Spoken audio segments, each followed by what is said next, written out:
Today we are going to talk about how to know when your kefir is ready to be strained and how to know when it is finished fermenting. So the first thing I will do, I will remove this plastic glove because these are living breathing bacteria, and if you cover them with a solid metal top, it can create problems, meaning your bottle can explode pretty much. So I use plastic glove for my bacterias, and the general rule that I follow based on my preference is I wait until whey has created a thickness of about an inch. As you can see here, it's about an inch thick. That is when I strain my kefir. So when your kefir has finished fermenting, it will create a layer on the top, which is a protective layer of bacteria that conserves the rest of the kefir. Then under that protective layer, you will have a layer of liquid called whey, and the rest will be pretty much all kefir, all probiotics. So in order to strain your kefir, what you will need to do first is to mix this top protective layer, mix it all around pretty well before straining it. So this is what we're going to do now.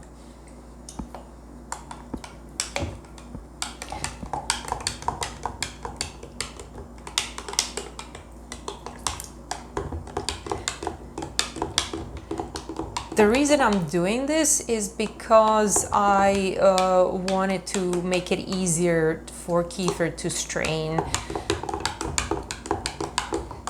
You mix it pretty well so that you get unified consistency. And now it is ready to be strained.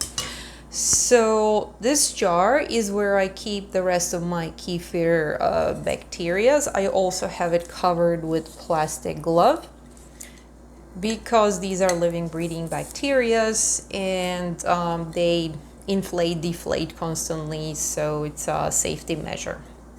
All right, so this is where I will put kefir bacteria after straining.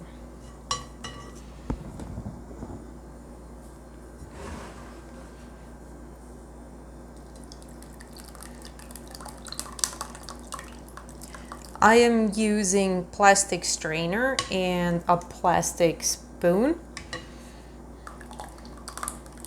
Some folks say that using metal strainer or metal spoon might damage your kefir bacteria.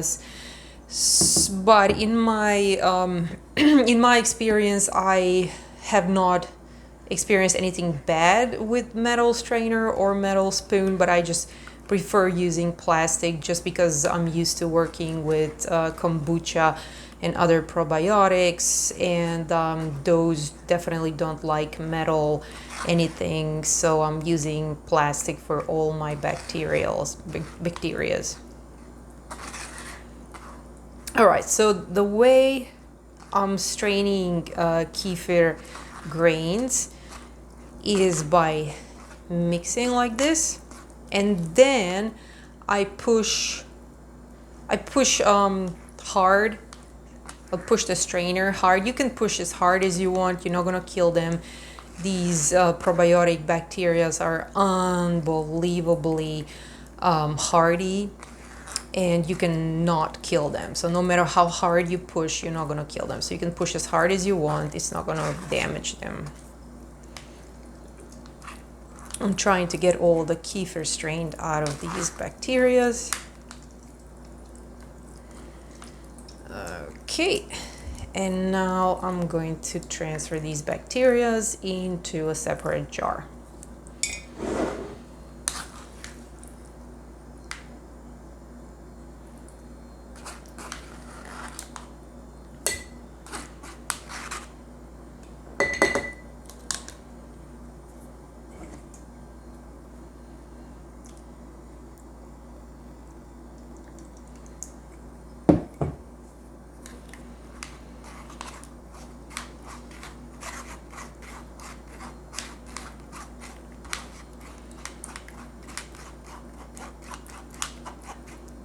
I'm trying to get all the kefir liquid to strain.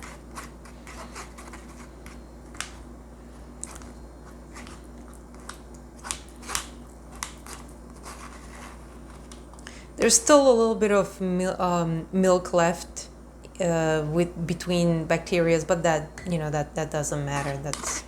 That's okay. It doesn't have to be perfect.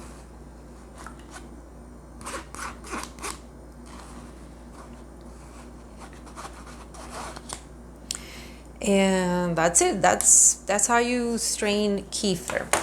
And once you're done straining, you can pour kefir into another container for storage, and you can put it in the fridge, and it can store like that for weeks.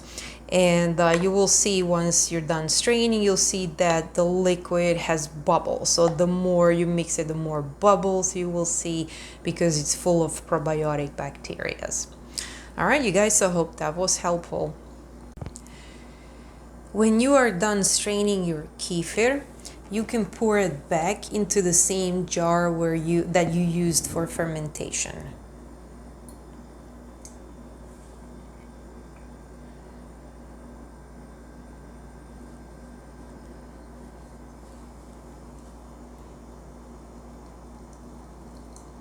All right, that's it, and you can store it in the fridge for weeks and weeks.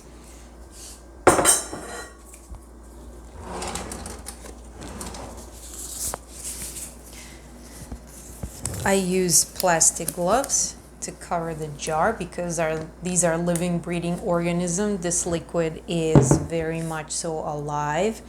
So you want to make sure that you're not covering it with anything tight that might cause any kind of explosion. So this is it. This is how I store it in the fridge for later use, and you can drink it for weeks, keeping it in the fridge. All right, so we're done with that, and now we have probiotic bacteria in this jar that are strained, and now we are going to make more kefir. So with the quantity of probiotic bacteria that I have enough for these 2 jars, which I will fill with probiotic bacteria and goat milk.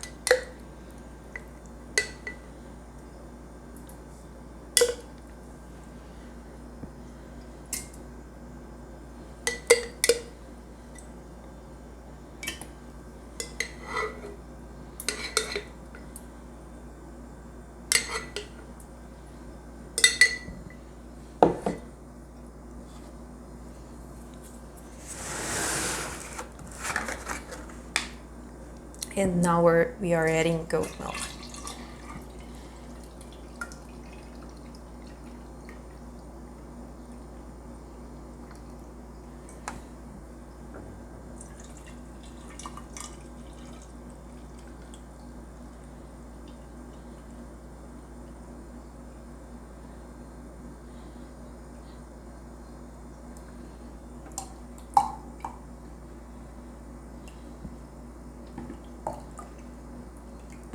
Right, and now we are going to cover these jars with cloth, and we will leave it on the counter for a couple of days. I usually leave them on the counter for 3 days or so, but you can make your own judgment, based on your preference, how you like, based on how you like your kefir, stronger, milder. You learn eventually what you like. All right, and that's how I store them on the counter, using cotton cloth in order to make sure that they have enough oxygen so that bacteria can breathe and release gas while they're eating lactose. And that's it. That's the whole process on how to make kefir. If you have any questions, please leave them in the comment section, and please like, share, and subscribe to my channel.